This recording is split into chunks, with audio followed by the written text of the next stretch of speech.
മൗനരാഗം പരമ്പരയിൽ കിരൺ എന്ന കഥാപാത്രം ചെയ്തിരുന്ന നെലീഫ് ജിയുടെ പുതിയ പരമ്പര വരുന്നു. ഏഷ്യാനെറ്റിൽ 1700 എപ്പിസോഡുകൾ പിന്നിട്ട് റെക്കോർഡിട്ട സീരിയലാണ് മൗനരാഗം. തുടക്കം മുതൽ ഒരു സൂപ്പർ സീരിയലായിരുന്നു.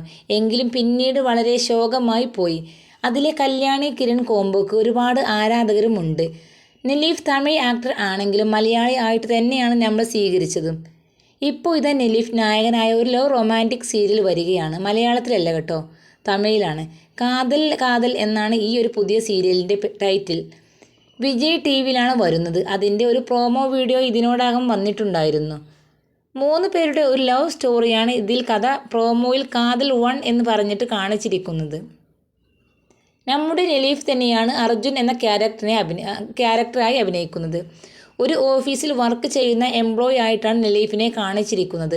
അവിടെ ഉണ്ടാകുന്ന ബോസിനോട് ഇഷ്ടം തോന്നുക തന്നെയാണ് നമ്മുടെ ഈ പ്രോമോയിൽ കാണുന്നത്. അപ്പോൾ നെലീഫിൻ്റെ നായികയായി എത്തുന്നത് തമിഴ് സീരിയൽ ആക്ടറായ ശോഭനയാണ്. എന്തായാലും നെലീഫിനെ ഇഷ്ടപ്പെടുന്നവരാണെങ്കിൽ, നെലീഫിൻ്റെയൊക്കെ ഒരു റൊമാൻറ്റിക് സീരിയൽ കാണാൻ ആഗ്രഹിക്കുന്നവരാണെങ്കിൽ നേരെ വിജയ് ടിവിയിൽ പോയി കാണാം. ഈ ഒരു സീരിയലിൻ്റെ പ്രോമോ മാത്രമാണ് വന്നിട്ടുള്ളത്. എന്നാണ് ടെലികാസ്റ്റും ഡേറ്റും ടൈമും ഒന്നും ഇതുവരെ അറിയിച്ചിട്ടില്ല. പുതിയ അപ്ഡേറ്റുകളായി വീണ്ടും കാത്തിരിക്കാം.